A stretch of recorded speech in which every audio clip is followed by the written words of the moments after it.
Welcome to I dream ధర్మ మార్గం కార్యక్రమానికి స్వాగతం. నేను మీ విజిత. ప్రస్తుతం మనతో పాటు ఉన్నారు ఇస్కాన్ టెంపుల్ నుంచి ప్రణవానంద ప్రభుజీ.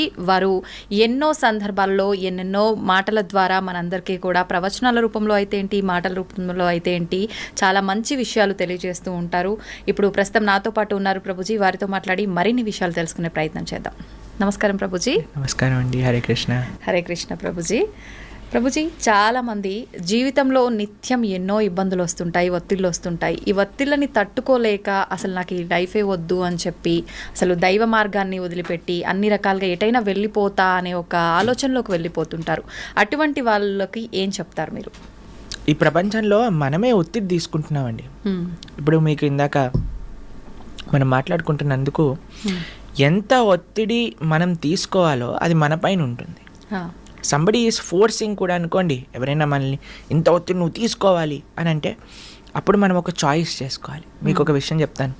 ఒక వీడియోలో మేము మాట్లాడాం, రాత్రి త్వరగా పడుకొని త్వరగా లేవటం వల్ల మీ ఆరోగ్యం బాగుంటుంది అని. అప్పుడు కొంతమంది అన్నారు, మరి నైట్ డ్యూటీ సంగతి ఏంటి అని. ఇప్పుడు చూడండి, మనకి ఆరోగ్యం కావాలా, మనకి ఏం కావాలి అని మనం ఫస్ట్ డిసైడ్ చేసుకోవాలి జీవితంలో. అరే, నాకు ఒక సుఖవంతమైన జీవితం కావాలి. సుఖవంతం అంటే హద్దులు ఆర్భాటాలు ఉండాల్సిన అవసరం లేదండి. మన కుటుంబంతో స్పెండ్ చేయడానికి మనకు సమయం ఉందా, మన ఆరోగ్యాన్ని మనం జాగ్రత్తగా చూసుకుంటున్నామా, ధర్మాన్ని చేయగలుగుతున్నామా, భక్తిని చేయగలుగుతున్నామా, ఒక సింపుల్ లైఫ్, ఏదైతే బ్యాలెన్స్డ్ లైఫ్, ఆరోగ్యంగా కుటుంబంతో సమాజం కోసం ధర్మం కోసం ఉండే ఒక జీవితం, అది మన లక్ష్యం అనుకోండి. మనం దానికి తగ్గట్టుగా ప్రయత్నం చేస్తాం. అవును. మనం ఏం చేస్తున్నాము అని అంటే ఒత్తిడి పెంచేసుకుంటున్నాం మన పైన. ఇప్పుడు ఇందాక మనం ఒక ఎగ్జాంపుల్ చెప్పాం, మన గ్రైండర్ తిరగటం. అప్పుడు ఏం చేసిందంటే, ఒకసారి మేము అలా చేస్తుంటే మా అమ్మగారు చెప్పారు, దాన్ని ఫస్ట్ పక్కన పెట్టు, కొద్దిసేపు వాడకు, చల్లారని, దాని తర్వాత మళ్ళీ గ్రైండ్ చేయి, అప్పుడు వస్తుంది. అప్పుడు ఫ్యాన్ వేసి చల్లార్చడానికి పెట్టేస్తాం, అది ఒకసారి చల్లార్చాక మళ్ళీ గ్రైండ్ చేసేస్తాం. అంతే కదండి. అవును ప్రభుజీ. మనం ఎప్పుడైతే ఆ ఒత్తిడి అనేది మనం ఫీల్ అవుతామో, we should take a break. Permanent break కాదండి. చాలా మంది అనుకుంటారు అయిపోయింది ఇంకా నా జీవితం వేస్ట్ అని. కాదు, ఒక టెంపరీ బ్రేక్ తీసుకో. ఒక దగ్గరికి వెళ్ళు, ఒక ఆశ్రమానికి వెళ్ళు, ఒక క్వైట్ ప్రదేశానికి వెళ్ళు, ఫోన్ కట్ చేసేయి, నీతో నువ్వు గడుపు, ఒక మెడిటేషన్ చెయ్యి, నామజపం చెయ్యి, ఒక ఆశ్రమానికి వెళ్ళి సేవ చెయ్యి. ఎప్పుడైతే నువ్వు ప్రపంచంలో ఉండే కష్టాలు ఎప్పుడైతే చూస్తావో, మా ఆశ్రమానికి వస్తే ప్రతిరోజు అక్కడ అన్నదానం జరుగుతుంది. అక్కడ ఎంత పూర్ పీపుల్ అంటే, వాళ్ళు కేవలం నెల రోజులలో అన్నము ఒక పప్పు చేసుకుంటే వాళ్ళకి చాలా పెద్ద విషయం అన్నమాట. అలాంటి పేదరికం ఉన్న ప్రదేశానికి వెళ్ళి నువ్వు ఎప్పుడైతే వాళ్ళకి ప్రసాదం పెడతావో, వాళ్ళు ఎంత ఆనందంగా ఆ కూర చూసి, ఆ చపాతీని చూసి, ఆ స్వీట్ చూసి వాళ్ళకి ఎంత ఆనందం వేస్తారే, ఈరోజు ఇన్ని రకాలు వచ్చాయా అని చూసినప్పుడు మనకు అనిపిస్తారే, నాకు తినడానికి ఎన్ని రకాలు తిన్నుంది, ఎంత ఆనందంగా నేను ఉన్నాను అని. వేరే వాళ్ళ దుఃఖాలు మనం చూసినప్పుడు మన దుఃఖాలు దాంట్లో చిన్నగా అయిపోతాయండి. నిజమే ప్రభుజీ. మనము ప్రతిదానికి జీవితాన్ని వదిలేయాలి అనే ఒక చాలా తప్పు ధోరణిలో ప్రపంచం వెళ్తుందండి.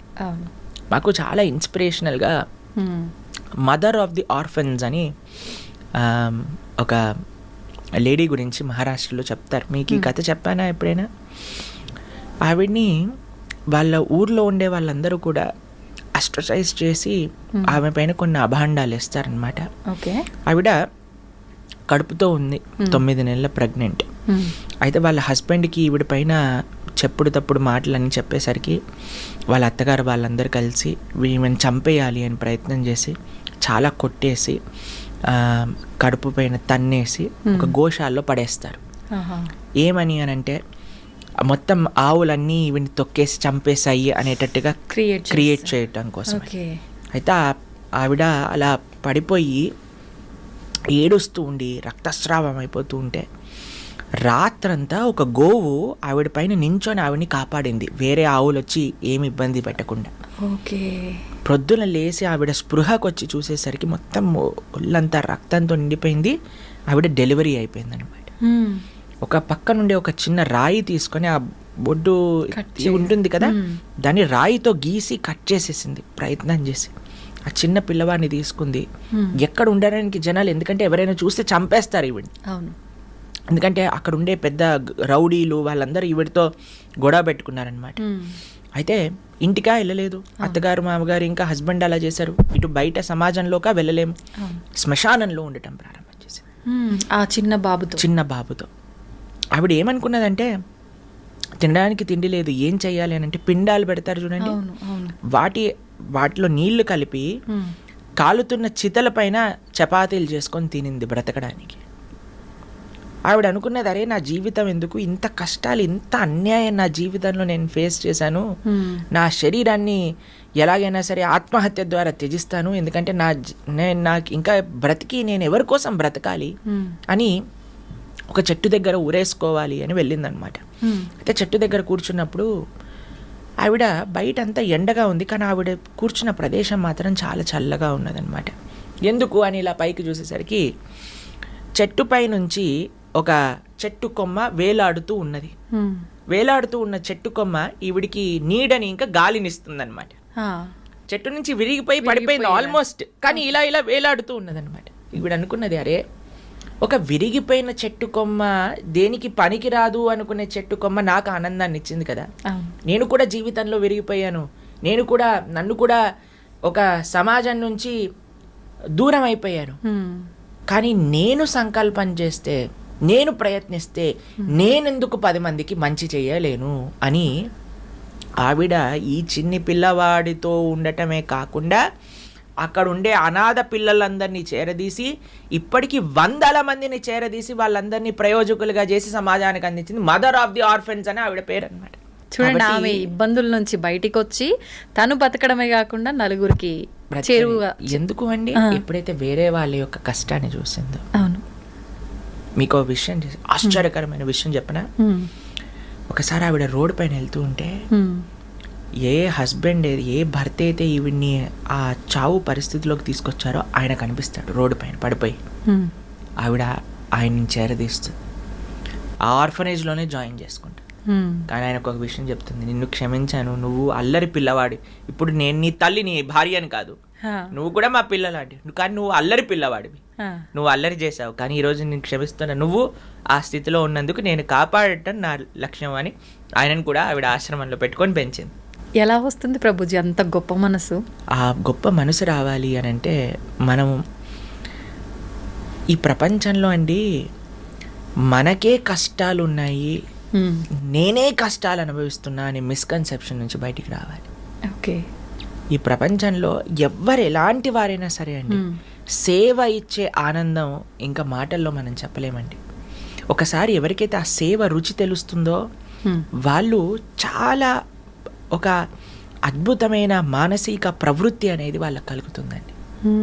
కాబట్టి ఎప్పటివరకైతే నేను సుఖంగా ఉన్నానా, నాకు ఇది కావాలి, నేను ఇది లేకపోతే బాగుండలేను, నాకు అదే కావాలి, అదే బ్రాండ్ కావాలి, ఇది చూస్తేనే నాకు ఆనందం, నాకు ఇది ఇప్పుడే కావాలి అనే ఒక మైకంలో ఉండిపోతామండి. మనము సమాజానికి ఏం చేయలేము, మనకి మనం మంచి చేసుకోలేము. ఆవిడికి ఆనందం ఎందుకు వచ్చిందో తెలుసా అండి, ఒకళ్ళకి సేవ చేయటంలో వచ్చింది.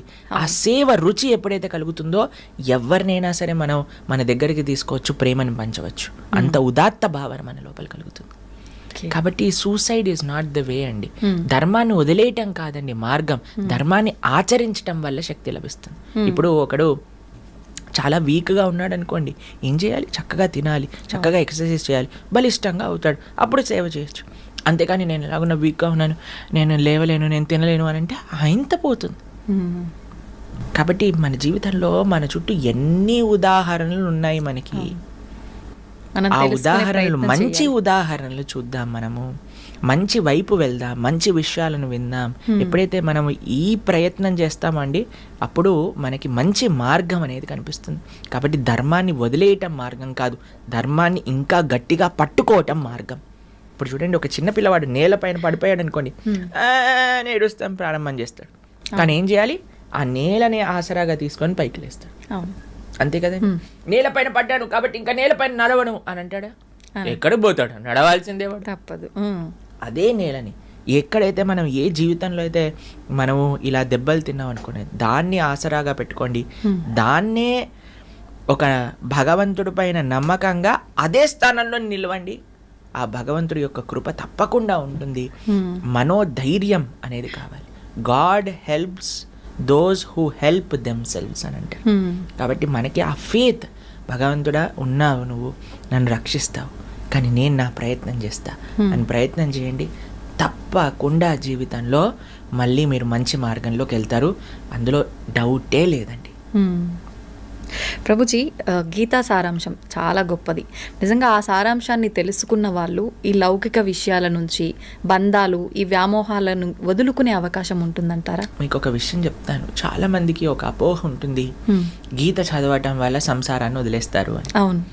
మీరు చూడండి, పాపం అర్జునుడు అదే అంటున్నాడు, అయ్యా నేను యుద్ధం చేయను, నేను సంసారాన్ని వదిలేస్తాను, నేను సాధు అయిపోతాను, నేను భిక్షాటన చేసి బ్రతుకుతాను, నేను అన్నిలోకి వెళ్ళిపోతాను. కృష్ణుడు అంటాడు, లేదయ్యా నువ్వు నీ కర్తవ్యాన్ని, నీ డ్యూటీని ఆచరించాల్సిందే, నువ్వు యుద్ధం చేయాల్సిందే. కానీ కృష్ణుడు చెప్పింది మామనుస్మర యుద్ధచ, నన్ను స్మరిస్తూ నువ్వు యుద్ధం చెయ్యి, నా కోసం, నా దిశానిర్దేశంలో నువ్వు ధర్మాన్ని ఆచరించు. ఇప్పుడు చూడండి, ఎవరైతే ధర్మాన్ని తెలుసుకుంటారో, ఎవరైతే గీత అర్థం చేసుకుంటారో, మీరు ఇంతకుముందు టేప్ రికార్డర్స్ చూసారండి? టేప్ రికార్డర్స్ చూసారా? టేప్ ఇలా తిరుగుతూ ఉంటుంది, 2 సర్కిల్స్ తిరుగుతూ ఉంటాయి. ఒక సర్కిల్ ఏమో టేప్ వదిలేస్తూ ఉంటుంది, ఇంకో సర్కిల్కి ఏమో టేప్ చుట్టుకుంటూ ఉంటుంది. అవును ప్రభుజీ. ఈ ప్రపంచంలో ధర్మం తెలియని వాడేంటి అని అంటే ఆ టేప్ చుట్టుకుని ఇంకా ఇంకా కర్మ బంధనంలో మునిగిపోతూ ఉన్నాడు. కానీ గీత సారాంశం ఎవరైతే అర్థం చేసుకున్నారో ఆ టేప్ విడుదలైపోతూ ఉంటుందన్నమాట ఆయన దగ్గర నుంచి. కానీ ఆ 2 తిరుగుతూనే ఉన్నాయి. ఈ ప్రపంచంలో 2 వ్యక్తులు ఉంటారు, ఒకడు కర్మబంధనంలో చిక్కుకుపోతూ ఉంటాడు, ఒక కర్మబంధనం నుంచి విడుదలైతూ ఉంటాడు. అసలు చెయ్యాల్సిందేంటి, ఎందుకు చెయ్యాలి, ఎలా చెయ్యాలి అని తెలుస్తుంది గీత అర్థం చేసుకునేవాడు. చేసే పనిని మాడడండి, చేసే కర్తవ్యాన్ని విడిచిపెట్టడండి, కుటుంబ సభ్యులతోటే ఉంటాడు, కానీ ఎలా ఉండాలి, వాళ్ళని ఎలా, ఇప్పటి వరకు నా భార్య, నా పిల్లలు, నా భర్త, నా ఇల్లు, నా కుటుంబం, నేనే అన్న భావన పోయి వీరు భగవంతుడు నాకు ఇచ్చిన సేవ, వీరు భగవంతుడి యొక్క అంశాలు కాబట్టి నేను జాగ్రత్తగా చూడాలి. భగవంతుడిని ఎవరైతే అర్థం చేసుకుంటారో, గీతను ఎవరైతే అర్థం చేసుకుంటారో అండి, వాళ్ళ జీవితం ఎంత అద్భుతమైన మార్పు చెందుతుంది అంటే, సంబంధాలు, ఆరోగ్యం, సమాజంతో ఉండే ఒక రిలేషన్షిప్, బాధ్యతలు, వ్యక్తిగత ఆలోచనలు అన్నీ కూడా పరివర్తన చెందుతాయండి.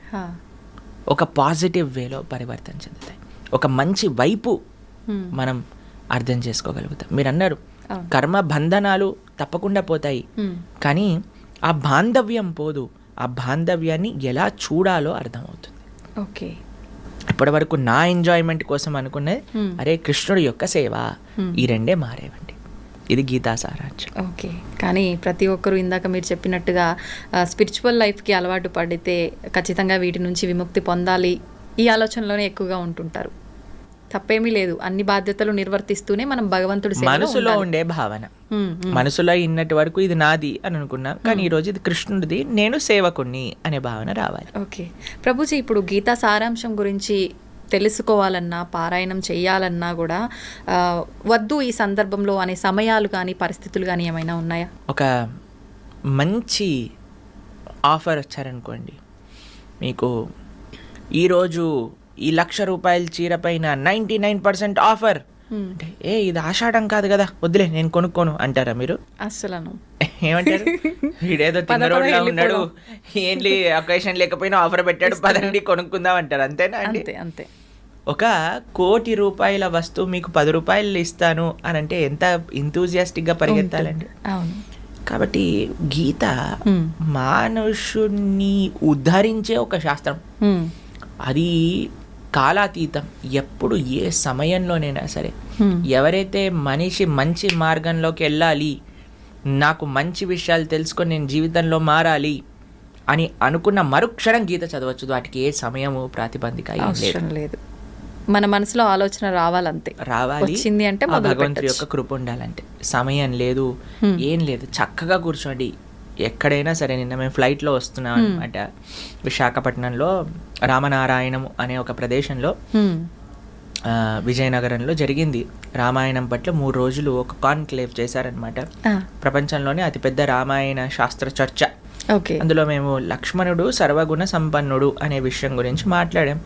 సాయంత్రం పూట వస్తున్నప్పుడు నా పక్కన కూర్చున్నారు ఒక ఆయన. ఆయన అన్నారు, ప్రభుజీ మాకు గీత చదవాలని ఉంది, ఏదైనా నియమాలు ఉన్నాయా, కిందే కూర్చోవాలి, ఈ సమయంలోనే చదవాలి. మేము ఎక్కడైనా మేము వెంటనే మా ఫోన్లో చూపించాం. అప్పుడు మేము 3rd చాప్టర్ భగవద్గీత చదువుతున్నాం అనమాట. విజయనగరం నుంచి విశాఖపట్నం ఎయిర్పోర్ట్ వచ్చే దారిలో. బ్రహ్మాండంగా ఎక్కడైనా సరే మనకి ఆ ఇచ్చ ఉండాలంతే. ఎక్కడైనా ఫోన్లోనైనా, పుస్తక రూపంలోనే, పైనైనా కిందైనా ఎక్కడైనా చదవచ్చు. కాబట్టి there is no time restriction, place restriction. చక్కగా ఆ భగవంతుడు ఏం చెప్తున్నారు అనే ఒక ఆతురత మనకు కావాలి. ప్రభుజీ, ఆడవారికి వీలు పడని ఆ 4 రోజుల సందర్భంలో కూడా చదివితే తప్పేమీ లేదా? చదువుకోవచ్చు, ఏం పర్వాలేదు. ఓకే. నిజంగా చాలా మందిలో ఈ డౌట్ ఎక్కువగా ఉంటుంది. ప్రభుజీ, శ్రీకృష్ణుడు అనగానే ఆయన లీలలతో పాటు ఆయన ధరించిన నెమలి పింఛము, ఆయన చేతిలో ఉన్న పిల్లన గ్రోవి, ఫ్లూట్, ఇవి ప్రతి ఒక్కరూ గుర్తు చేసుకుంటారు. ఏంటి ఇవి ధరించడం వెనకాల ఆంతర్యం ఏమైనా ఉందంటారా? చూడండి, ఒక్కొక్క భగవానుడి యొక్క చేతిలో ఒక్కొక్క ఆయుధాలు చూస్తూ ఉంటాము. త్రిశూలం ఉంటుంది, లేదా సుదర్శనం ఉంటుంది, కానీ శ్రీకృష్ణుడు బాణం ఉంటుంది, అన్నీ ఉంటాయి. కానీ భగవంతుడు మాత్రం ఫ్లూట్ పట్టుకున్నాడు అనమాట. వీటితో ఏం పని లేదు. ఆయన జస్ట్ హీఈస్ అ చార్మర్ అనమాట. సర్వాకర్షతీతి కృష్ణ అని అంటారు. అందరినీ ఆకర్షించే స్వభావం కలిగిన వాడు శ్రీకృష్ణ భగవానుడు.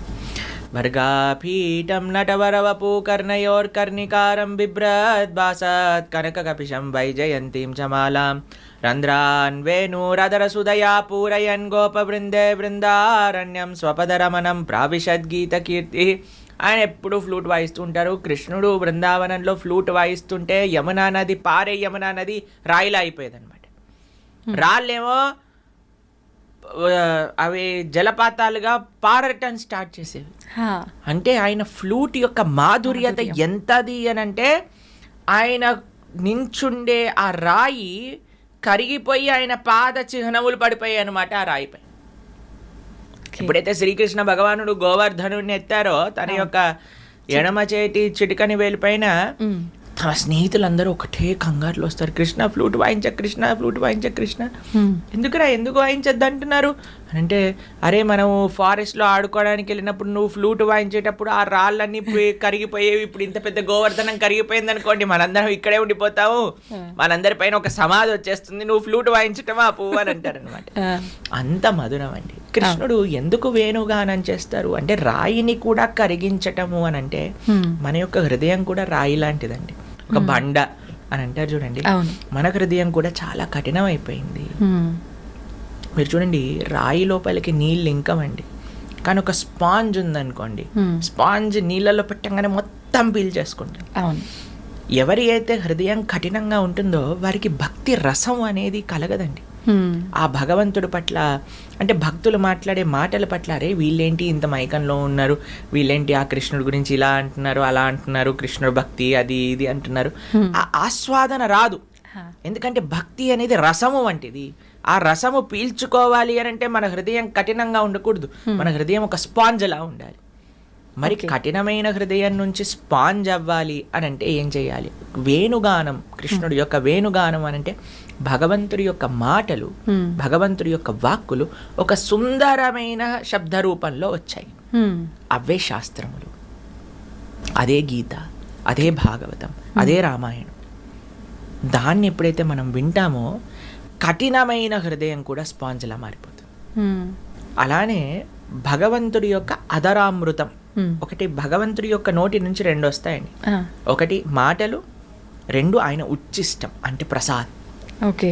మన జీవితంలో ప్రతిరోజు కూడా మనం భగవత్ ప్రసాదాన్ని స్వీకరించగలిగితే, సాత్వికమైన ఆహారాన్ని ఇంట్లో తయారు చేసుకొని భగవంతుడికి నివేదన చేసుకొని స్వీకరించగలిగితే, ఆ కఠినమైన హృదయం అనేది కోమలం అవుతుంది. అయితే ప్రభుజీ అంటుంటారు కదా పెద్దవాళ్ళు, అన్నిటికీ ఎమోషనల్గా ఉండొద్దు, గుండెని రాయి చేసుకోవాలి, అప్పుడైతేనే అన్ని పరిస్థితుల్ని తట్టుకోగలుగుతారు, అన్నిటినీ తట్టుకునేటట్టు మొండిగా తయారవ్వాలి అని చెప్పి.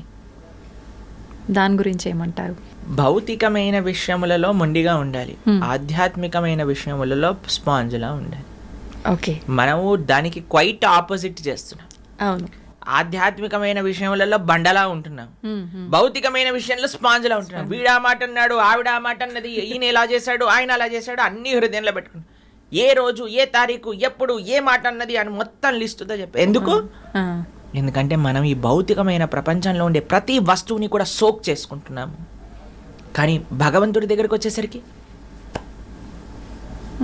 కఠినంగా కథం అంతే, అంతే. ఆయనకి నాకు సంబంధం అయిపోయింది. మనం చెప్పేది రివర్స్. భౌతికంగా మీరు అన్న విషయంలో భౌతికమైన ప్రపంచంలో కఠినంగా ఉండండి. అందులో మీరు ఫస్ట్ ప్రశ్న ఏమన్నారండి? ఈ ప్రపంచంలో ఉండే ఒత్తిళ్ల వల్ల ఇబ్బందులు. మొత్తం వదిలేయాలనుకుంటున్నారు. ఎందుకు? మీరు భౌతికతలో స్పాంజ్లా ఉన్నారు.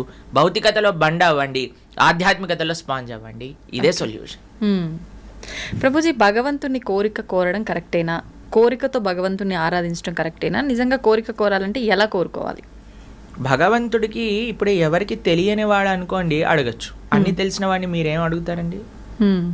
కరెక్టే. మన గురించి అన్నీ తెలిసిన వ్యక్తికి అడగటం ఎందుకండి? ఎన్నిసార్లు అడుగుతాం? భగవంతుడికి తెలియదా? భగవంతుడు అని అంటే అన్నీ తెలిసినవాడు. వాడికి మనం వెళ్ళి అయ్యా ఒక పిటిషన్ పెట్టుకొని నాకు ఇది కావాలి అని అడగాల్సిన అవసరం ఏముంది? నీకు నిజంగా భగవంతుడు ఉన్నాడు అనే నమ్మకం ఉంటే. భగవంతుడు లేడు అని నమ్మకపోతే అసలు కోరిక ఎలా కోరుకుంటాం ప్రభుజీ? ఉన్నాడని నమ్మకం, ఉన్నాడు అని నమ్మకం ఉంటే. భగవంతుడు అని అంటే అన్నీ తెలిసిన వాడే కదా. మళ్ళీ నువ్వు స్పెషల్గా వెళ్ళి నాకు ఈ కోరిక ఇవ్వు, నాకు ఇది కావాలి అని అడగాల్సిన తండ్రి అయినా.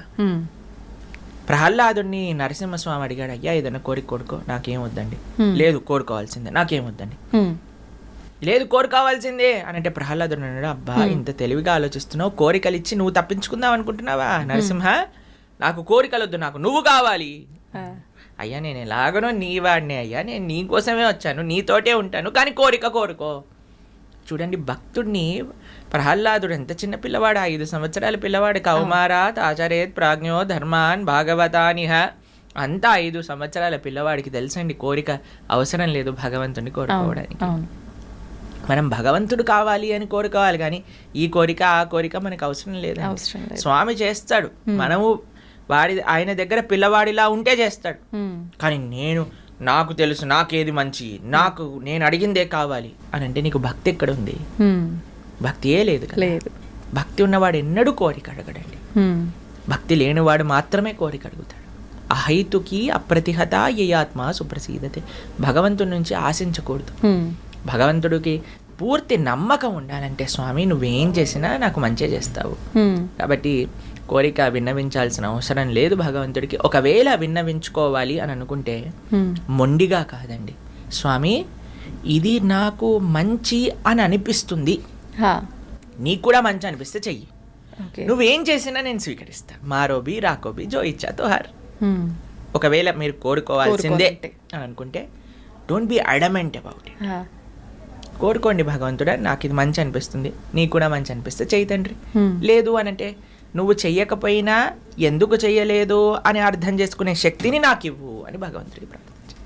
ఓకే ప్రభుజీ, భగవంతుడి దృష్టిలో అందరూ సమానమేనా? ధనిక పేద, ఉన్నవాళ్ళు లేని వాళ్ళు, పూజించే వాళ్ళు పూజించని వాళ్ళు అందరూ సమానమే అంటారా?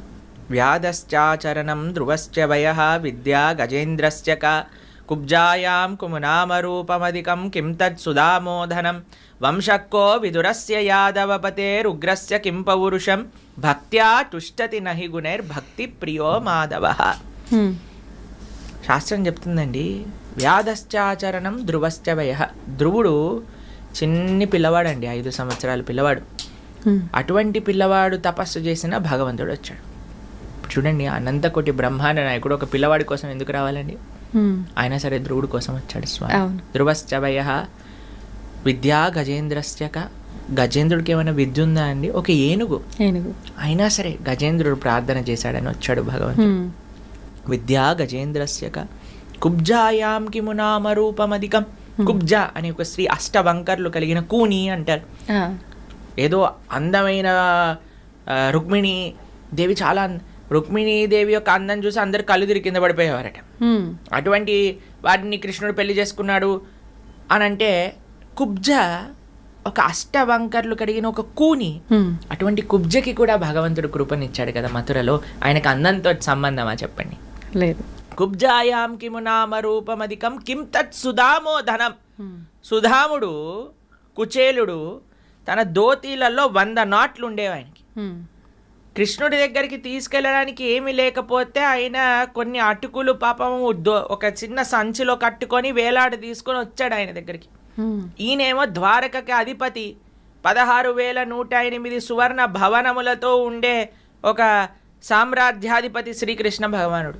కానీ చూసాడా అండి ఈయన ఏం బ్రాండెడ్ క్లోత్స్ వేసుకోవట్లేదు, ఈజ్ నాట్ అలౌడ్ కాదు కదండి. సుధాముని కూర్చోబెట్టి తన పాదాలను ప్రక్షాళన చేసి రుక్మిణీదేవి శిరస్సు పైన జల్లి ఆయన జల్లుకొని చామరం చేస్తుంది రుక్మిణీదేవి. రాఘవత్వేద్ భవేత్ సీత రుక్మిణీ కృష్ణ జన్మని, సాక్షాత్తుగా మహాలక్ష్మి సుధాముడికి కుచేలుడికి చామరం చేస్తుంది. భగవంతుడు ఏమన్నా తారతమ్యం చూశాడా అండి? లేదు. వంశక్కో విదురస్య యాదవపతేర్ ఉగ్రస్య కింపౌరుషం. మీరు చూసారనుకోండి, దుర్యోధనుడు కృష్ణుడి కోసమని 100 రకాలు తయారు చేసి పెట్టాడండి. అలా ఆయన ముందు నుంచి వెళ్ళిపోయాడు. విదురుడు దాసీపుత్రుడైన విదురు దగ్గరికి వెళ్ళిపోయాడు. వాళ్ళ ఇంట్లో అట్టి పండ్లే ఉన్నాయండి కృష్ణుడు వెళ్ళిన సమయానికి.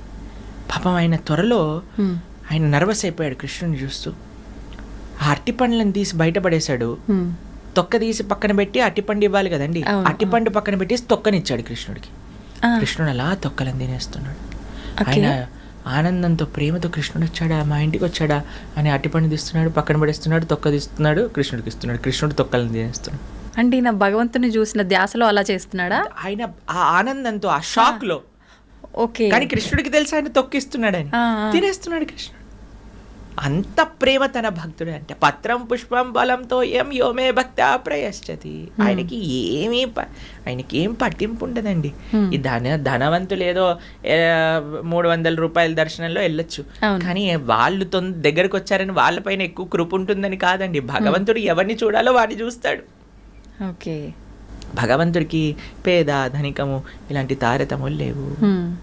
యాదశ్చాచరణం ధ్రువశ్చ వయః విద్యా గజేంద్రశ్చ కుబ్జాయాం కిము నామ రూపమధికం కిం తత్ సుధామాదనం వంశక్కో విదురస్య యాదవపతేరుగ్రస్య కిం పౌరుషం భక్త్యా తుష్టతి నహి గుణైర్. కృష్ణుడికి భక్తి తప్ప ఇంకా ఏ గుణము ఆయన చూడడు. ఆయన పట్ల ప్రేమ ఉంటే చాలు, ఆయన స్వీకరిస్తాడు. భక్త్యా తుష్టతి నహి గుణైర్. నువ్వు పేదనా, నీకు డబ్బులున్నాయా, నువ్వు చదువుకున్నవాడివా లేవా, నువ్వు ఏ వర్ణం చెందినవాడివి, ఆ ప్రస్తావనే భగవంతుడికి అవసరం లేదు. ఎవడు ధార్మికంగా ఉంటాడో, ఎవడు భగవంతుడి పట్ల నిష్ట కలిగి ఉంటాడో వాడిని భక్త్యా తుష్టతి నహి గుణైర్. భక్తి ప్రియో మాధవ. భగవంతుడు కావాల్సింది భక్తి ప్రేమ అంతే, ఇంకా ఏది కాదు. ఓకే. అంటే భగవంతుడు భక్తి ఉన్న వాళ్ళని ఖచ్చితంగా చేరదీస్తాడు, భక్తి లేని వాళ్ళని ఆయనపై భక్తి కలిగించే విధంగా చేసే ప్రయత్నం. ఈ ప్రయత్నం ఏంటండి? స్వామి చేసిన ప్రయత్నం. ఇంతమంది సాధువులకి ఇన్ని విషయాలు, ఇన్ని ఇంటర్వ్యూలు, ఇన్ని ప్రోగ్రాంలు, ఇన్ని శ్లోకాలు, ఇన్ని ప్రవచనాలు, ఇన్ని గుళ్ళు, ఇన్ని గోపురాలు, ఇన్ని ఉత్సవాలు, ఇన్ని పండగలు, ఇన్ని పుష్కరాలు, ఇవన్నీ ఎందుకు భగవంతుడు చేశాడు అని అంటే అసలు ఆయన అవతార ప్రయోజనమే కదండి. అయ్యో పాపం వీళ్ళు గుర్తుపెట్టుకోవట్లేదయ్యా నన్ను, అందుకే ఒక్కొక్క అవతారాన్ని తీసుకొని స్వామి అయ్యా ఇలా చెయ్యి ఇక్కడ వస్తే నీకు అలా ఉంటుంది అని పాపం అన్నిసార్లు చేస్తున్నారు. ఎందుకు ప్రయత్నం చేయట్లేదు అనుకుంటారండి భగవంతుడు? ఇది భగవంతుడి ప్రయత్నమే. మనం ఈరోజు మాట్లాడేది ఈ విషయాలు మీ ప్రేక్షకులకి తెలపటం శ్రీకృష్ణ భగవానుడి యొక్క సంకల్పం. అది అదే ఎవరైనా సరే మంచి విషయాలు తెలుసుకొని మారుతారేమో అని భగవంతుడి సంకల్పం, అంతే అండి. ఓకే. కాబట్టి భగవంతుడు సాయశక్తులా ప్రయత్నం చేస్తున్నారు. మనం రెసిప్రొకేట్ చేసుకోవట్లేదు, మనము ఆయన చెప్పిన విషయాలను వినట్లేదు. అది మన తప్పు, భగవంతుడు తప్పు కాదండి. ఓకే. అంటే భగవంతుడు ప్రతి ఒక్కరికి ఒక అవకాశం ఇస్తాడు అని చెప్పి మారడానికి ఇన్ని రకాలుగా చూస్తున్నాడు. అవకాశం కాదండి, 100 అవకాశాలు ఇచ్చారు. God gives and forgives, we get and forget అని అంటారు. భగవంతుడు ఇస్తూనే ఉన్నాడు, ఇచ్చి క్షమిస్తున్నాడు. మనం తీసుకొని మర్చిపోతున్నాం. అది మన నిజం. భగవంతుడు అందరి పట్ల కృప. ఒక తప్పిపోయిన పిల్లవాడు ఇంటికి వస్తున్నాడంటే తండ్రికి ఎందుకు ప్రేమగా ఉండదండి? ఉంటుంది. కాబట్టి మనందరం తప్పిపోయిన పిల్లలం. భగవంతుని తెలుసుకుందాం, భగవంతుడి వైపు ప్రయాణం చేద్దాం. ఓకే. ప్రభుజీ, కృష్ణుడు భగవద్గీతను పాండవులలో ఒకరైన అర్జున్కి బోధించాడు, అది మనందరం కూడా వింటుంటాము. మరి ఎందుకు కౌరవులకి బోధించలేదు? వాళ్ళకు వినే అర్హత లేదా? అసలు రీజన్ ఏంటి? కృష్ణ భగవానుడు ఈ విషయాన్ని చెప్పారు. భక్తోసిమే సఖా చేతి, నువ్వు నా యొక్క భక్తుడివి, నా యొక్క ఫ్రెండ్వి, నీకు ఎటువంటి అసూయ లేదు, నీకు ప్రేమ నిష్ఠ ఉన్నది కాబట్టి అర్జున నీకు చెప్తున్నాను అని అన్నారు. అటువైపు కౌరవులు చూసారనుకోండి, వాళ్ళు ఎప్పుడు అసూయ, ద్వేషము, ఈర్ష, ఒక రకమైన గ్రీడ్ అని అంటారు, లోభంతో కూడుకున్న వాళ్ళు. అవును. ఎవరికైతే నేను బాగుంటే చాలు, మొత్తం సమాజం ఏమైనా పర్వాలేదు అన్న వాళ్ళకి భగవంతుడి యొక్క కృప రాదండి. అంత దుర్మార్గము వీళ్ళ పట్ల చేసినా సరే అర్జునుడు పర్వాలేదు, నేను వాళ్ళని ఏమనను, నేను అరణ్యానికి వెళ్ళిపోతానని కోమల కలిగిన హృదయం కలిగిన వాడు. భక్తోసి మే సకాచేతి రహస్యం ఏతదుత్తమం, అన్నిటికంటే ఉత్తమమైన రహస్యాన్ని నీకు చెప్పాలనుకుంటున్నాను. ఎందుకంటే నువ్వు భక్తుడివి కాబట్టి, నీకు అసూయ లేదు కాబట్టి, నీకు ప్రేమ ఉన్నది కాబట్టి, నువ్వు నా స్నేహితుడివి కాబట్టి. అర్జునుడికి దుర్యోధనుడికి ఒక విషయం చెప్తాను. కృష్ణుడు ఇలా శయనించి ఉన్నాడు మన హస్తినాపురం ద్వారకలో. వీళ్ళిద్దరు వెళ్ళి అడగడానికి, హెల్ప్ అడగడానికి వెళ్ళారు. దుర్యోధనుడు మొట్టమొదటిగా వెళ్ళాడు, అర్జునుడు వెళ్ళారు. 2 స్థానాలు ఉన్నాయి అక్కడ. ఒకటి పాదాల దగ్గర ఒక స్థానం ఉన్నది, శిరస్సు దగ్గర ఒక స్థానం ఉన్నది. అర్జునుడు చూస్ చేసుకున్న ప్రదేశము భగవంతుడి యొక్క పాదాల దగ్గర. కానీ దుర్యోధన అనుకున్నాడు, నేనేంటి వాడి పాదాల దగ్గర ఎందుకు కూర్చోవాలి, నేను రాజుని, నేను శిరస్సు పైన కూర్చుంటే అని శిరస్సు దగ్గర కూర్చున్నాడు. సరే అని కృష్ణుడు లేచి చూసేసరికి ఫస్ట్ అర్జునుడు కనిపించాడు. అయ్యా నీకేం కావాలి అని. ఈయనకి టెన్షన్ ప్రారంభం అయిపోయిందనమాట. ఎలా నారాయణీ సేన అని అడుగుతాడేమో అని. అయ్యా నాకు నువ్వు తప్ప ఇంకెవ్వరొద్దు అని అడిగాడు. దుర్యోధన అమ్మయ్య బతికిపోయాను, నారాయణ సేన అడగలేదు, నారాయణ సేన. కానీ ఎక్కడండి, ఎక్కడైతే పార్థ, ఎక్కడైతే కృష్ణ ఉంటారో అక్కడే విజయం ఉంటుంది. అంతే కదండి. అంతే. కాబట్టి అర్జునుడికి దుర్యోధనుడికి ఇది డిఫరెన్స్. ఒకడు కృష్ణుడి యొక్క సేవకుడు అనుకుంటున్నాడు, ఒకడు కృష్ణుడినే శాసించాలి అనుకుంటున్నాడు. అందుకే వాడు అర్హత కాదు జ్ఞానాన్ని. ఎవరికి తెలుసా అండి, శ్రద్ధావాన్ లభతే జ్ఞానం. ఎవరికైతే శ్రద్ధ ఉంటుందో వారికి మాత్రమే జ్ఞానం లభిస్తుంది. శ్రద్ధ వినయం వల్ల వస్తుంది. అర్జునుడికి వినయం ఉన్నది, దుర్యోధనుడికి వినయం లేదు. మీకు ఇంకొక విషయం చెప్తాను. కృష్ణుడిని ఒకసారి అడుగుతారు, అయ్యా నీకు అర్జునుడు అంటే ఎందుకండి ఇంత ఇష్టము అని అంటే, సరే చూపిస్తాను పదా అని అర్జునుడి యొక్క కుటీరానికి తీసుకెళ్తారనమాట. కురుక్షేత్ర యుద్ధంలో పాపం దెబ్బలన్నీ తగిలి చాలా అలసిపోయి రోజంతా యుద్ధం చేసి అర్జునుడు శయనిస్తే ప్రతి ఒక్క హృదయంలో ఉండే ప్రతి ఒక్క నాడి లోపల నుంచి కృష్ణ కృష్ణ కృష్ణ కృష్ణ కృష్ణ అనే శబ్దం వస్తుంది. అర్జునుడి యొక్క శరీరంలో ఉండే ప్రతి అంగం నుంచి. అంత ప్రేమ అర్జునుడికి కృష్ణుడు అంటే. అటువైపు దుర్యోధను చూశారనుకోండి, దుర్యోధనుడి దగ్గరికి ఒకసారి కృష్ణుడు వచ్చినప్పుడు సభకి వాళ్ళ యొక్క మినిస్టర్స్కి చెప్తారు, ఏయ్ ఎవ్వరు కూడా కృష్ణుడు చూస్తే లేవకూడదు అంటే, లేదండి ఆయనను చూస్తే ఆటోమేటిక్గా నించుంటా. సరే ఎవరు కృష్ణుడిని చూడకండి, నన్ను చూడండి, నేను కూర్చుంటాను, కృష్ణుని చూడాల్సిన అవసరం లేదు, నేనేం చేస్తానో అది చెయ్యండి, నేను కూర్చుంటాను కదా మీరు అందరూ కూర్చోండి. సరే అండి అందరు మినిస్టర్లు కూర్చున్నాడు, దుర్యోధనుడు కూర్చున్నాడు. శ్రీకృష్ణ భగవానుడు ఎప్పుడైతే ఆ సభలోకి వచ్చారు ఫస్ట్ నించుంది దుర్యోధనుడు. దుర్యోధనుడు చూసిన మంత్రులు అందరు నించున్నారనమాట. అంటే అంత అసూయ ద్వేషము దుర్యోధనుడికి ఉండింది కృష్ణుడి పట్ల. ఆ కృష్ణుడు వచ్చి ఆ సింహాసనం పైన కూర్చున్నప్పుడు ఆయనని సంహరించాలి అనే ఒక కుట్ర కూడా పన్నినారనమాట. అప్పుడు కృష్ణుడు విశ్వరూపాన్ని దర్శింపజేశారు.